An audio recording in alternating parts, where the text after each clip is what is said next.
Question ಕೇಳ್ತೀನಿ. ಹಾಂ, okay. So ಒಂದು ಕ್ರಿಕೆಟ್ ಮ್ಯಾಚಲ್ಲಿ ಬೌಲರು ಬ್ಯಾಟ್ಸ್ಮನ್ ಇರಲೇಬೇಕು. Without bowler batsman skill become useless, and without batsman bowler cannot bowl. ಹೌದಲ್ವಾ? ಈಗ ಒಂದು ಹೋಟ್ಲ್ ಅಂದಮೇಲೆ ಅಡುಗೆಯವರು ಬೇಕು, ಊಟ ಮಾಡೋರು ಬೇಕು.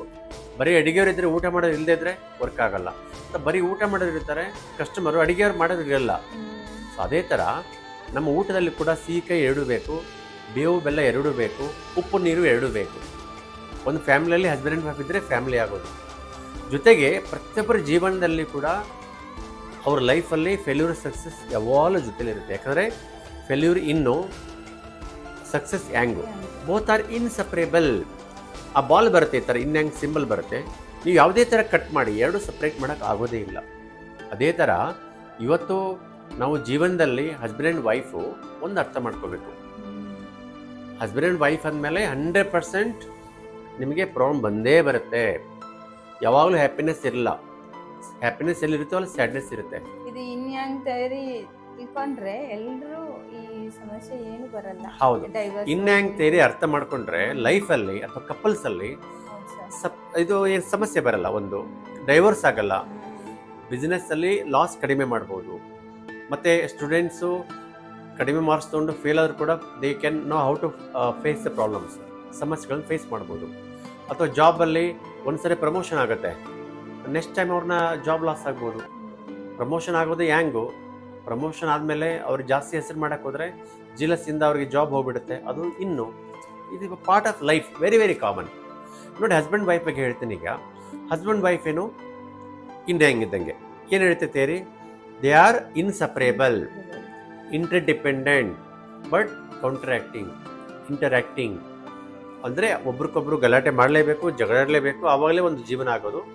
ಎರಡನೇದು, they are still interdependent, they are complementary, they complement each other. Okay, ಇಬ್ಬರು ಇದ್ರೆ ತಾನೇ ಒಂದು ಫ್ಯಾಮಿಲಿ ಆಗೋದು, ಮಕ್ಕಳಾಗೋದು. ಮೂರನೇದು, they are interacting, complementary, interdependent. For example ನೋಡಿ, ಬೋತ್ ಆರ್ ಅಪೋಸಿಟ್ ಅಂತ ಹೇಳೋದು. They are opposite. ಇನ್ನು ಹೆಂಗಂದ್ರೆ ಅಪೋಸಿಟ್ ಯಾವಾಗಲೂ. ಈಗ ಮ್ಯಾಗ್ನೆಟ್ ಇರುತ್ತೆ, ರಿಪೆಲ್ ಆಗುತ್ತೆ, ಅಪೋಸಿಟ್. ಅಟ್ರಾಕ್ಷನ್ ಇರುತ್ತೆ, ರಿಪೆಲ್ ಆಗುತ್ತೆ, ಬೇಸಪ್ ಅಂದ ಪೋಲು. ಓಕೆ, ಸೊ ಏನಾಗುತ್ತಂದರೆ ನೋಡಿ, ಈಗ ಫಾರ್ ಎಕ್ಸಾಂಪಲ್ ಯಾವುದೋ ಒಂದು ಟೂರ್ಗೆ ಹೋಗ್ತಾರೆ. ಸೊ ಹಸ್ಬೆಂಡ್ ಏನು ಮಾಡ್ತಾನೆ, ಇಲ್ಲ ನಾನು ಇಲ್ಲಿಗೆ ಹೋಗಬೇಕು, ಯುರೋಪ್ ಹೋಗ್ಬೇಕಂತ. ವೈಫ್ ಹೇಳ್ತಾರೆ, ಇಲ್ಲ ನಾನು ಅಮೇರಿಕನ್ ಟೂರ್ಗೆ ಹೋಗಬೇಕು. ಇಬ್ಬರು ಗಲಾಟೆ ಸ್ಟಾರ್ಟ್ ಆಗುತ್ತೆ. ಹಸ್ಬೆಂಡ್ ಹೇಳ್ತಾರೆ, ಇಲ್ಲ ನಾನು ಆ್ಯಕ್ಷನ್ ಮೂವಿ ಹೋಗಬೇಕು. ವೈಫ್ ಹೇಳ್ತಾರೆ, ಲವ್ ಸ್ಟೋರಿ ಮೂವಿ ಹೋಗೋಣ ಅಂತ.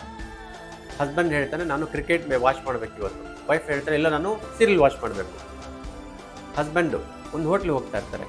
ಹಸ್ಬೆಂಡ್ ಏನು ಹೇಳ್ತಾನೆ, ಇಲ್ಲ ನಾನು ಸೌತ್ ಇಂಡಿಯನ್ ಊಟನೇ ಮಾಡಬೇಕು. ವೈಫ್ ಹೇಳ್ತಾರೆ, ಇಲ್ಲ ನನಗೆ ನಾರ್ತ್ ಇಂಡಿಯನ್ ಊಟನೇ ಬೇಕು. ಗಲಾಟೆ ಸ್ಟಾರ್ಟ್ ಆಗುತ್ತೆ. ಇಲ್ಲೇ ಗಲಾಟೆ ಸ್ಟಾರ್ಟ್ ಆಗೋದು. ಈಗ ಹಸ್ಬೆಂಡು, ನಾನು ಬಿಸ್ನೆಸ್ ಸ್ಟಾರ್ಟ್ ಮಾಡ್ತೀನಿ, ಜಾಬ್ ಬೇಡ ಅಂತಾರೆ. ವೈಫ್ ಹೇಳ್ತಾರೆ, ಇಲ್ಲ ನನಗೆ ಬಿಸ್ನೆಸ್ ಬೇಡ, ಲಾಸ್ ಆಗುತ್ತೆ, ಜಾಬ್ಗೆ ಹೋಗಿ ಅಂತ ಹೇಳ್ತಾಳೆ.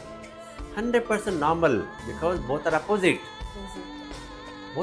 ನೇಚರ್ ಆ ಥರ ಕ್ರಿಯೇಟ್ ಮಾಡಿದೆ. ಅದೆಲ್ಲ ಪರ್ಫೆಕ್ಟ್ಲಿ ನಾರ್ಮಲ್. ಓಕೆ, ಈಗ ಫಾರ್ ಎಕ್ಸಾಂಪಲ್ಲು ಗಂಡ ಹೆಂಡತಿ ಅಪ್ಪ ಅಮ್ಮ ಬಂದರೆ ಲೈಕ್ ಮಾಡಲ್ಲ, ಹೆಂಡತಿ ಗಂಡನ ಅಪ್ಪ ಅಮ್ಮನ ಲೈಕ್ ಮಾಡಲ್ಲ. Normal, perfectly normal. ಓಕೆ, ಅಪ್ಪನಿಗೆ ಮಗಳ ಕಂಡ್ರೆ ಭಾಳ ಪ್ರೀತಿ, ಅಮ್ಮನಿಗೆ ಗಂಡು ಮಗ ಕಂಡ್ರೆ ಭಾಳ ಪ್ರೀತಿ. 100% ನಾರ್ಮಲ್. ಓಕೆ, ಆಮೇಲೆ ಹೆಂಡತಿಗೆ ರೆಡ್ ಕಲರ್ ಭಾಳ ಇಷ್ಟ, ಗಂಡನಿಗೆ ಬ್ಲೂ ಕಲರ್ ಅಥವಾ ಗ್ರೀನ್ ಕಲರ್ ಭಾಳ ಇಷ್ಟ. ಒಂದು ಕಾರ್ ತೊಗೋಬೇಕಂತಾರೆ. ಹಸ್ಬೆಂಡ್ ಹೇಳ್ತಾನೆ, ನನಗೆ ಆಟೋಮೇಟೆಡ್ ಬೇಕು, SUV ಬೇಕಂತ ಹೇಳ್ತಾನೆ. ಹೆಂಡತಿ ಸೇವ್ ಮಾಡೋಕ್ಕೆ ಏನು ಮಾಡ್ತಾಳೆ, ಇಲ್ಲ ನನಗೆ ಮಾರುತಿ 800 ಸಾಕು, ಅಥವಾ ಸಿಂಪಲ್ ಕಾರ್ ಸಾಕು, ನನಗೆ ದುಡ್ಡು ಖರ್ಚು ಮಾಡಿಬಿಡಿ ಅಂತ ಹೇಳ್ತಾರೆ. ಮಕ್ಕಳ ಎಜುಕೇಷನ್ ದುಡ್ಡು ಬೇಕಂತ ಹೇಳ್ತಾನೆ. ಇಲ್ಲ ಹಸ್ಬೆಂಡ್ ಹೇಳ್ತಾನೆ, ನಾನು ಇರೋದೇ ನಮ್ಮ ಲೈಫಲ್ಲಿ ಈಗಲೇ ಎಂಜಾಯ್ ಮಾಡಬೇಕು, ನಮಗೆ SUV ಕಾರ್ ತೊಗೊಳ್ಳೋಣ, ದುಡ್ಡು ಎಷ್ಟೇ ಖರ್ಚಾದ್ರೂ ಪರವಾಗಿಲ್ಲ, ಸಾಲ ತೊಗೊಳ್ಳೋಣ ಅಂತ ಗಂಡ ಹೇಳ್ತಾನೆ. ಹೆಂಡತಿ ಹೇಳ್ತಾನೆ, ಇಲ್ಲ ಮಕ್ಕಳ ಎಜುಕೇಷನ್ ದುಡ್ಡು ಬೇಕು, ನಮ್ಮ ಸಿಂಪಲ್ ಕಾರ್ ಸಾಕು ಅಂತ ಹೆಂಡತಿ ಹೇಳ್ತಾಳೆ. 100% ನಾರ್ಮಲ್. ಈಗೇನಾಗಿದೆ, ಈ ಇನ್ಯಾಂಗ್ ಥಿಯರಿ ಅರ್ಥ ಮಾಡ್ಕೊಂಡ್ಬಿಟ್ರೆ ಸುಖ ಸಂಸಾರ ಚೆನ್ನಾಗಿರುತ್ತೆ. ಇದು ಹೆಂಗೆ ಬ್ಯಾಲೆನ್ಸ್ ಮಾಡೋದು ಸರ್? Very good. ನೋಡಿ, ಗಂಡ ಹೆಂಡತಿ ಆದಮೇಲೆ ಪ್ರೀತಿನೂ ಇರಬೇಕು, ದ್ವೇಷನೂ ಇರಬೇಕು, ಜಗಳನೂ ಇರಬೇಕು. ನೋಡಿ, ಒಂದು ಅಡುಗೆ ಮಾಡಿ ಊಟ ಮಾಡ್ತೀರಾ.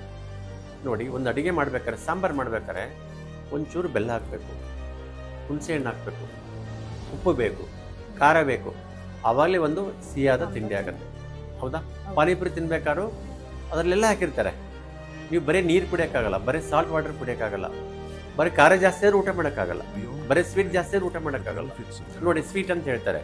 ನೀವು ಸ್ವೀಟು ಎವ್ರಿ ಡೇ ಅದೇ ಸ್ವೀಟ್ ತಿಂದರೆ ನಿಮ್ಗೆ ಆಗಲ್ಲ ಬಾಡಿಗೆ. ಖಾರ ತಿನ್ಬೇಕನ್ಸುತ್ತೆ, ಖಾರ ತಿಂದಮೇಲೆ ಸ್ವೀಟ್ ತಿನ್ಬೇಕನ್ಸುತ್ತೆ. ಅದೇ ಇನ್ ಹ್ಯಾಂಗ್ ಬ್ಯಾಲೆನ್ಸ್ ಮಾಡಬೇಕು. ಉಪ್ಪು ತಿಂದಮೇಲೆ ನೀರು ಕುಡಿಬೇಕನ್ಸುತ್ತೆ. That is perfect example of yin yang balance.